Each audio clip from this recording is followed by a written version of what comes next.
Good day everyone, I am Jessa Bersanas Hinodia, and for today's presentation, I will be discussing the chapter 15 of Rizal's life, which entitled Rizal in London 1888 to 1889.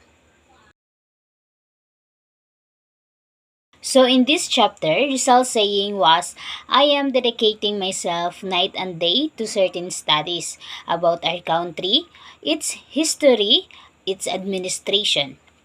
The very rich collection of the British Museum, a collection which cannot be found anywhere else, is serving my purpose. For this reason, I will be stay here for a long time. So after his travel in the United States, Rizal lived in London from May 1888 to March 1889. So pinili niya ang London for three reasons. First is to improve his knowledge of the English language. Second is to study and annotate Morga's successos de las Islas Filipinas. And last is London was a safe place for him to carry on his fight against Spanish tyranny. So in London, he engaged deeply in Filipiniana studies. He completed annotating Morga's book. He wrote many articles for La Solidaridad in defense of his people against Spanish critics.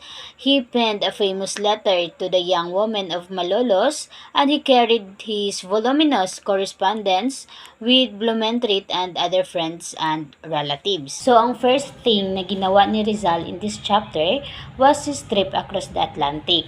The transatlantic voyage of Rizal from New York to Liverpool was a pleasant one. He won many friends of different nationalities on board the palatial city of Rome because of his friendly nature and his ability as a linguist. So during sa trip na ito, Rizal entertained the American and European passengers with marvelous skill with the yo-yo as an offensive weapon. So kung sa atin, ginagamit ito ng mga bata as their toy, si Rizal naman is gimanipulate niya yung mga passengers na ang yo-yo daw is a weapon of offense so that yung mga foreigners naman is na-amaze sa kanya. Then on board the steamer were some American newspapermen on their way to Europe. So, gidiscuss sa kanila ni Rizal the current social and political problems of mankind and found them as to be inadequate of geopolitics. So, si Rizal arrived at the Liverpool, England on May 24, 1888 and he stayed one day in the port city spending the night at the ADP Hotel life in London.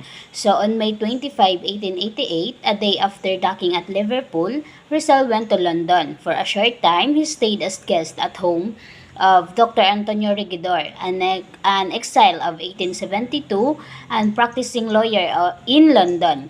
Then by the end of May, he found a modest boarding house place number 37 Charlotte Crescent, Permer. So naging boarder siya ng mga Beckets. Ang boarding house ni Rizal is malapit lang sa public park so that pwede niya lang ito lakarin kapag mag-go siya sa public museum kung saan doon siya nagakandak ng kanyang research works.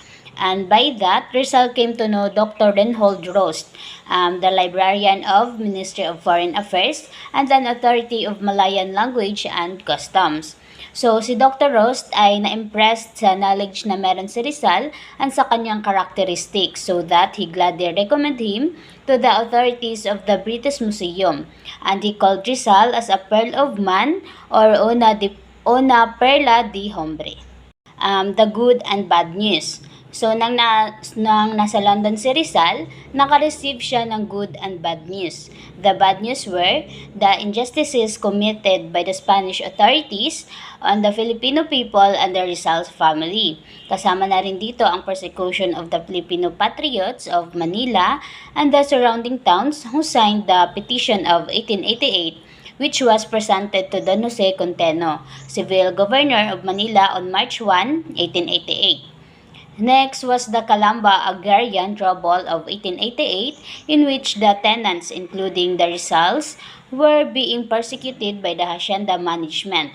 And Manuel Hidalgo, brother-in-law ni Rizal, was exiled to Bohol and another brother-in-law niya naman na si Mariano Herbosa was denied Christian burial because of the malicious rumors that he had not confessed since his marriage. And last is Laureano Viedo Friend ni Rizal, a medical student of the UST, was imprisoned because a copy of No Limitang Here was found in his profession. Then the only good news that shared Rizal was Vicente Garcia's defense of the Nole against the attacks of Frias. Narinig niya ang good news na ito kay Mariano Ponce, so that he was deeply gratified by the courageous action of Father Garcia, a venerable Filipino canon of Manila Cathedral. So next was the annotating of Morga's work. Rizal's greatest achievement in London was the annotation of Dr. Moron's famous historical work entitled Sucesos de las Islas Filipinas. So, nag-spend siya ng maraming araw doon sa reading room ng British Museum pouring the pages of this book and laboriously studying the old histories of the Philippines, such as the written histories published during the early years of the Spanish regime. That's why Dr. Morga was, in his considered opinion, the best. So, in a letter to Blumentritt, dated September 1, 1888, Rizal said that Morga's work is an excellent book. It can be said that Morgas is a modern scholarly explorer. And next was the short visit to Paris and Spain. In early September 1888, he visited Paris for a week in order to search for more historical materials in the Bibliothèque Nationale. He was entertained in this guy, French metropolis, by Juan Luna and his wife, who proudly showed him the little San Andres, nicknamed Luling. After poring over the old books of manuscript in the Bibliothèque Nationale, he returned to London. And on December 11, 1888, he went to Spain, visiting Madrid and Barcelona. He contacted his compatriots and surveyed the political situation with regards to the agitation for Philippine reforms. For the first time, he met Marcelo H. Del Peral and Mariano Ponce, two titans of the propaganda movement. He exchanged ideas with these new friends and promised to cooperate in the fight for reforms. This was the Christmas in London, 1888. Rizal returned to London on December 23 and spent Christmas and New Year's Day with the Beckets. He experienced a delightful Christmas Eve, his first on English soil. So, nung gabi na yun, nag-wrote ni Rizal sa kanyang diary is, "It is now a Noche Buena. It is the holiday I like best to celebrate. It reminds me of many good days, not only in my infancy, but also of history.